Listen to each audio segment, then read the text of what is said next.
and I'm from St. Joseph's Catholic School, and I'm your YIG Youth Governor. I'm so honored to be here tonight as your youth governor and speak with all of you over hopefully our only virtual YIG week. 1 year ago today, I ran on the slogan "Law for All," on the hopes of bringing all of us together in an inclusive environment that fosters respect and dialogue. While I am not here tonight to talk about my platform as governor, as that will come later in the spring at the actual conference, I do want to share my vision of what our future and our generation can accomplish. While it may seem difficult to imagine in a normal year, as MCB said, tonight we would all be together in Columbia for the opening convocation. And I hope, as Cooper said, that we can all be here together, together again soon for the actual conference. I hope all of you are doing well during these unprecedented times in all of our lives. From the outbreak of COVID-19 to the recent November election, our generation has gone through a lot over these last few months. From not being able to travel and see loved ones, to staying at home and being in quarantine, to seeing so much division in our politically polarized country today. There is so much disruption that we are all experiencing at this moment. I could speak here tonight and to all of you and to sugarcoat things, but I trust every one of you to realize the pivotal moment we are all living in. One part of this year that I wanted to talk about that has been all-consuming across not only our generation, but across the country and the globe, has been the political polarization, as well as the lack of empathy that is growing every day among different societal groups, which I'm sure all of you experience all the time. The recent election this past couple weeks ago shows us this. It shows us that we as Americans are deeply divided than ever before. However, one thing gives me hope among all others. The fact that our generation, both on this Zoom call here and all over the world, are more politically engaged than ever before. Us together on this call proves that. It proves that we as Americans care about democracy and want to make it better.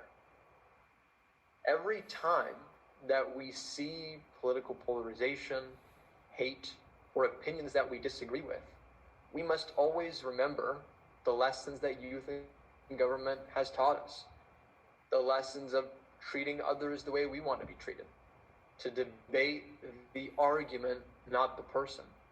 To speak out when something needs to be said.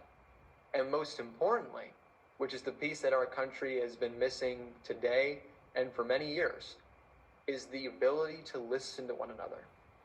We must not forget these core values of not only the Youth in Government program, but the lessons of our country of helping one another, being grateful for one another, and wanting to make a difference in the world.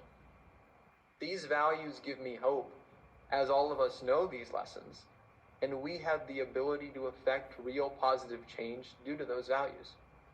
If we all took the time a little more to listen to each other, to put ourselves in other people's shoes, and take the time to truly understand how a person feels, those around us on this Zoom call and our country as a whole will come together as one United States of America. For those of you who may not know, as I said before, I currently attend St. Joseph's Catholic School in Greenville, where I have been for the last 4 years.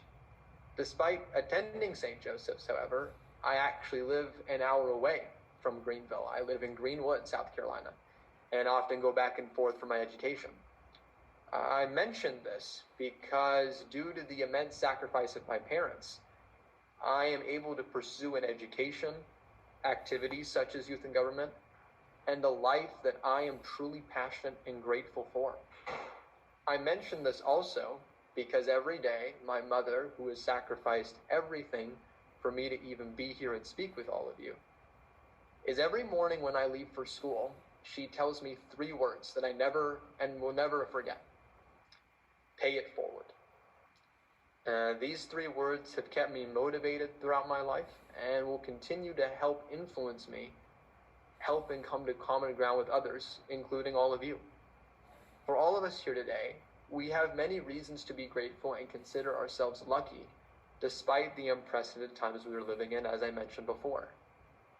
Therefore, we must always remember to pay it forward and help pave the way for future generations and the future of our country to succeed.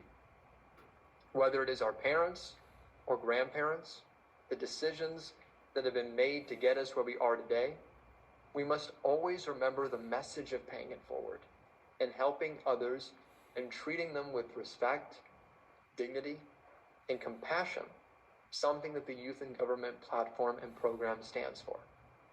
So I ask all of you tonight, and which I will mention again at the conference in the spring, to stay true to your values, listen to one another, always honor those upon which so much of our lives have been built upon, and most importantly, leave the fabric of our country stronger than we found it. Pay it forward. Thank you all for your attention. I look forward to working with you all later in the spring. And now I'd like to introduce Secretary of State Anna Hickey, who will introduce our candidates for office.